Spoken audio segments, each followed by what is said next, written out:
Continuando con la parte de conceptos de seguridad.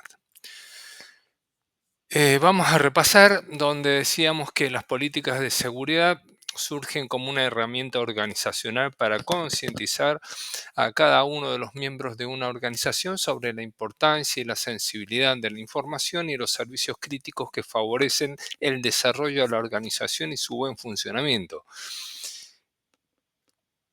A ver, esto lo mencionamos en las diapositivas anteriores y es lo que nosotros consideramos como la piedra fundamental de la seguridad informática. No solamente la seguridad informática, digamos que la seguridad abarca todos los aspectos de una organización, inclusive si lo podemos ver a un nivel más reducido, podemos pensar en la seguridad de del hogar, ¿sí? De nuestras casas y cómo pensamos la seguridad en forma general y qué funciones o qué reglas hay que respetar mínimamente como para mantener nuestro hogar en la medida de lo posible a salvo de cualquier tipo de eventualidades. Y para eso pensamos en los seguros, en contratar un seguro de hogar, pensamos en cómo es nuestro protocolo de entrada y de salida del domicilio, qué puertas vamos a cerrar con llave, si tenemos reja, no tenemos reja, si tenemos un perro, dónde dejamos el perro, bueno, si ponemos alarma, no ponemos alarma, si, o sea, consideramos la mayor cantidad de alternativas posible para em, mantener una seguridad relativamente aceptable. Para el caso de nuestra seguridad informática, lo que vamos a hacer es valorar los datos, que es la parte que a nosotros nos interesa. Entonces, cuando hablamos del valor de la información, nos referimos, por ejemplo, a qué tan peligroso es enviar la información de la tarjeta de crédito a través de Internet para hacer una compra en una red gigantesca donde viajan no únicamente los 16 dígitos de mi tarjeta de crédito, sino millones de datos más, gráficas, voz, video, etcétera. Obviamente, con el tiempo, todo esto fue mejorando y ahora todo lo que son las transacciones con tarjetas de crédito se hacen sobre todo con los medios oficiales, a través de los mismos bancos, a través de las billeteras virtuales, se hace en forma encriptada y con la mayor cantidad de seguridades posibles, que las empresas a las que estamos asociados, inclusive las billeteras virtuales, etcétera, tienen designados. Entre ellos, por ejemplo, son la verificación de códigos. O sea, hacemos una transacción y la transacción seguramente nos va a pedir un código de seguridad o que agreguemos nuestra clave o que pongamos nuestra huella digital o escanee el rostro, etcétera. A su vez, después que hacemos una transacción, seguramente nos llega un mail de confirmación que se hizo tal transacción, lo cual ya hace que em, el fraude que sigue existiendo se tenga que hacer a través de otros métodos. O sea, todo esto ya está, se va cerrando y de alguna forma el fraude se produce, pero se produce no a través del hackeo o de la adulteración de nuestras herramientas digitales como las billeteras o los bancos. Se hace a través o usando otros métodos. ¿Cómo hacemos el análisis para llevar a cabo un sistema de seguridad informático? ¿Sí? En general, sí, nuestro sistema puede pasar por hacer un análisis de bloques donde vamos a poner en juego qué es lo que queremos hacer. Entonces, vamos a analizar en primera instancia, ¿sí?, las posibles amenazas, qué consecuencias vamos a obtener, el ambiente donde se va a realizar, qué mecanismos se van a emplear y cuáles son los factores humanos que van a intervenir. ¿Sí? Todo esto es la base del análisis para el análisis del sistema de seguridad. ¿Mm? ¿Qué vamos a hacer? De todas estas posibles amenazas, siempre va a haber una revisión. ¿Mm? De acuerdo. De esta revisión, ¿qué vamos a obtener? ¿Sí? Vamos a obtener un programa de seguridad que está basado en este análisis del programa de seguridad. Vamos a establecer un plan de acción de seguridad y este plan de acción lo vamos a transformar en procedimientos y normativas. Todos estos siempre van a estar sujetos a una revisión permanente. En un momento dije que cuando nosotros analizamos una empresa, analizamos los procedimientos en cada punto del procedimiento hay un control, se debe establecer un control. Ese control tiene que ver con esta revisión, con esta revisión de los procedimientos, que no solamente afectan a la seguridad, afectan al proceso, a la calidad. ¿M? O sea, esto es bastante amplio. ¿Qué vamos a hacer? Vamos a establecer, controles y vigilancia sobre los programas, planes y procedimientos y vamos a hacer sobre todo una auditoría de sistemas y seguridad. También dije que los controles son funciones de auditoría, ¿de acuerdo? Siempre vamos a tener que auditar. Debe existir un procedimiento de auditoría para verificar qué cosa, que los controles se cumplan. Para esto se pueden emplear, ¿sí?, testeos que se van a hacer con cierta frecuencia, ¿de acuerdo? Esos testeos que son simulaciones. Y de los procedimientos de auditoría van a surgir lo que se llaman los archivos de log, los log files, que pueden ser en forma automáticos, pueden ser en forma programadas o pueden ser realizados en forma manual. En forma automática, por lo general, va a ser el sistema operativo que va a estar vinculado a un sistema de auditoría. De hecho, todo sistema operativo tiene un sistema de auditoría, sobre todo los grandes sistemas, e incluso nuestro propio Windows. Si nosotros configuramos nuestro Windows, ¿sí?, de uso diario, vamos a ver que hay un control, nos genera un log diario de eventos que se producen en el sistema operativo, que nos está indicando las fallas, etcétera. Pero podemos ampliarlo de forma tal que podemos decir, a ver, si nuestra computadora lo utilizan 2 usuarios, 3 usuarios o X cantidad de usuarios, ¿qué eventos realizaron cada uno de ellos? Obviamente el archivo de log tiene su interpretación y no se almacena como que fulano de tal hizo tal cosa. Hay que analizarlo, hay que interpretar qué es lo que nos está mostrando. Pero lo importante es que siempre el archivo de auditoría existe. ¿Cuál es la desventaja de utilizar archivos de auditoría que lo podemos configurar para que sea una auditoría leve, una auditoría intermedia o una auditoría rígida? Que mientras más rígido es el sistema de control de auditoría, más complica la operatividad del sistema. ¿Por qué? Porque va a registrar absolutamente todo lo que se hace. Y eso implica que se ralentiza el sistema. Es un detalle a considerar. Lo mismo sucede con las bases de datos. Nosotros podemos controlar una base de datos de forma tal que le digamos, ¿se acuerdan cuando hablamos de los archivos de auditoría?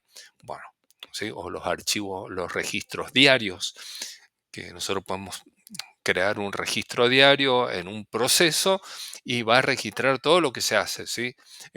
Se duplica, todo lo va a ir duplicando. Bueno, ¿qué va a suceder? Y va a suceder que mientras más grande, más usuarios tengamos, mientras más procesos se hagan contra la base de datos y se registra absolutamente todo, obviamente va a ser mucho más lento.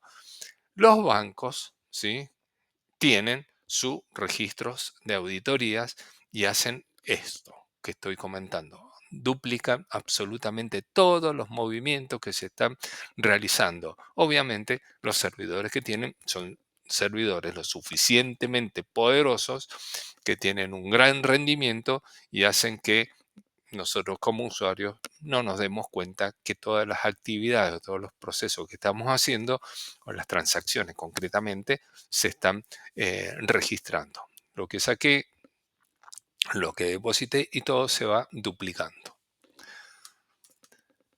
¿Qué riesgos estamos sometidos? Todas las medidas de seguridad tienen un costo, ¿sí?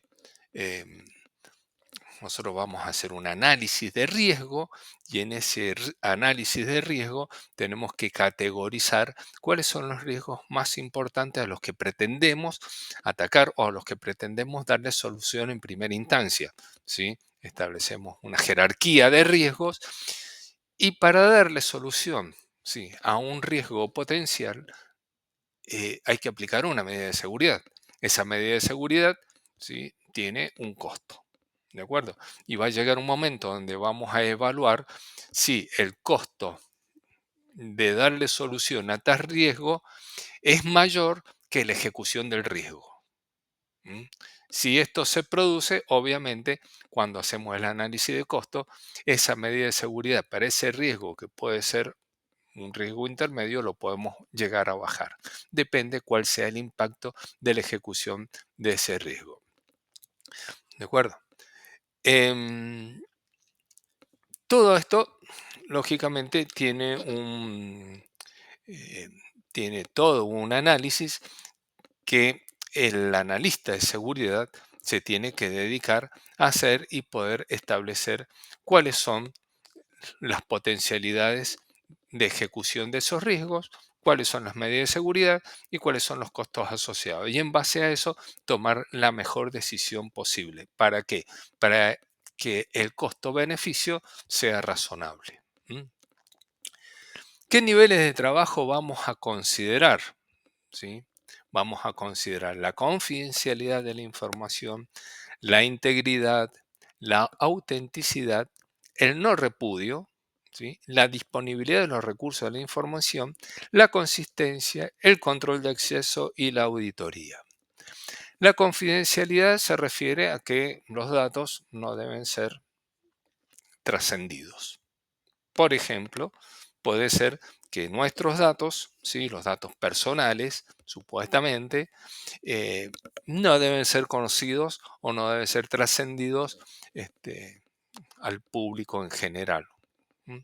Lo cual es bastante mentiroso, ¿sí? Porque nuestros datos, ¿sí?, los datos bancarios, los datos personales, en realidad son bastante accesibles, aunque tanto la ANSES como la AFIP como los bancos deberían tener la seguridad de que solamente puedan ser accedidos a través de medios confiables, a través de medios autorizados y sobre todo con la autorización del usuario. ¿M? Y bueno, eso se han dado cuenta que no funciona porque obviamente cuando ustedes reciben una llamada de una telefónica para decirle, ofrecerle la portabilidad, cuando ustedes le dicen, antes que le digan que sí, el operador de la telefónica, el vendedor, tiene sus datos, sabe si están en el Veraz, si no están en el Veraz, etcétera, etcétera, sabe todo básicamente. eh, Tiene acceso o no tiene acceso a sus cuentas, pero sabe que tienen cuenta en tales bancos, saben si tienen trabajo, no tienen trabajo, etcétera. Saben si pueden pagar o no. A ver, entonces todo eso, la confidencialidad es, entre paréntesis, algo que se cumple según cuál sea la finalidad. ¿M? La integridad es cuando nosotros hablamos de integridad en que el dato debe permanecer intocable, ¿sí? No puede ser alterado, ¿m? No puede ser modificado, no puede ser dañado, ¿sí? El dato, una edad, un número, el número de documento, no puede ser eh, dañado por el sistema. O sea, debe mantenerse íntegro y veraz a lo largo de toda su vida útil. La autenticidad significa que el dato debe ser verdadero. ¿M? Debe haber sido em, verificado anteriormente y debe certificar, ¿sí?, o tenemos que estar seguros de que el DNI de Juan Pérez corresponde a ese Juan Pérez y no a otro Juan Pérez. ¿Mm? El no repudio es cuando establecemos niveles de seguridad de forma tal que sean manejables y aceptables. ¿Qué significa? Significa que si las medidas de seguridad son tan rígidas que producen el rechazo tanto de los usuarios como incluso la ralentización del sistema puede ser un factor de repudio. Em, que las políticas de seguridad sean entendidas y aceptadas por todos. ¿Mm? ¿De acuerdo? La disponibilidad de los recursos y de la información. Dijimos anteriormente en algún comentario que sí, la disponibilidad, o sea, los recursos deben estar disponibles o la información debe estar disponible. ¿Cuándo? Siempre. ¿Mm? Ante la solicitud de información de un usuario o de un usuario jerárquico o de lo que sea, la información debe estar disponible en forma inmediata. ¿Mm? La disponibilidad de los recursos. Necesitamos usar un servidor para una base de datos, la base de datos debe estar funcionando. ¿Mm? La consistencia debe coincidir con que este término consistencia con la autenticidad y la integridad. ¿Mm? O sea, la consistencia tiene que ver a su vez con que el dato no haya sido interferido, no haya sido alterado de alguna manera. O sea, ¿qué quiere decir? Quiere decir que todo mi paquete de información sea consistente con lo que se está tratando, con el objeto que se está tratando. O sea, si yo estoy tratando el objeto persona, los datos del objeto persona deben ser consistentes con ese objeto, no deben ser consistentes con el auto. ¿Mm? No debe haber un dato extraño. Control de acceso. Los controles de acceso se deben verificar que todos los controles de acceso, tanto físicos como lógicos, se estén controlando, sean verificables y sean realmente auténticos y que no sean, o sea, y que tengan sus medidas de seguridad de forma tal de cambiar las claves, verificar cuáles son los controles de acceso que se van a usar y de qué forma se pueden ir mejorando y asegurar que el usuario que accede sea el usuario que está autorizado a ese acceso. Y la auditoría, que lo acabamos de hablar hace un momento atrás, tiene que ver con establecer los procedimientos de auditoría para verificar los controles a través de todo el proceso. La confidencialidad. Entonces, consiste en proteger la información contra la lectura no autorizada, todo esto que explicamos. Es necesario la integridad, es necesario proteger la información contra la modificación sin el permiso del usuario. ¿Mm? Autenticidad, cuando en las telecomunicaciones se refiere a la autenticidad garantizada, donde X debe ser realmente X, ¿de acuerdo? Lo que, en otras palabras, lo que mencionamos recién, el no repudio, ni el origen ni el destino de un mensaje deben poder negar la transmisión. Quien envía el mensaje puede probar que, en efecto, el mensaje fue enviado a él o viceversa. Bueno, este, yo lo que mencioné recién tiene que ver más que nada con las políticas en general, pero básicamente en el término de la seguridad y las comunicaciones, este es el concepto más adecuado. La disponibilidad de los recursos tiene que ver con lo que dijimos hace un rato, con la consistencia, el control de acceso, la auditoría y un algoritmo de verificación de disponibilidad. El algoritmo del productor y el consumidor de la información. ¿Sí? ¿Qué es lo que deberíamos perseguir en nuestras metas de seguridad? ¿Mm? Nuestro esquema nos va a explicar qué es lo que es el productor, quién es el consumidor y en el medio el viaje o la transmisión de la información. La interrupción. ¿Cuándo se produce la interrupción? ¿Mm? Afecta a la disponibilidad. ¿De acuerdo? Este es el recurso que afecta a la disponibilidad y se produce cuando el productor, el mensaje enviado por el productor es interrumpido por alguna causa. Un corte, una interrupción a través de un hacker. ¿De acuerdo? La intercepción. ¿Qué recurso afecta? Afecta a la privacidad. ¿Mm? Cuando un observador externo intercepta un mensaje. ¿De acuerdo? ¿Qué va a hacer? Bueno, entre otras cosas, además de poder modificarlo, lo que está haciendo es poder leer nuestra información. O sea, capturar nuestra información y el consumidor va a seguir, va a seguir consumiendo el recurso que se le envió. Pero hay un observador que pudo leer antes o recibir antes esa información. La modificación afecta el recurso de la integridad. ¿Sí? La información es interceptada, modificada y reenviada al consumidor y la producción, ¿sí? Afecta a la integridad. ¿Qué significa? Que un observador, o un hacker concretamente, envía información falsa. ¿De acuerdo? O sea, produce su propia información y la envía directamente. No hay problema en ese sentido. Bueno, esto es nuestro segundo nivel de concepto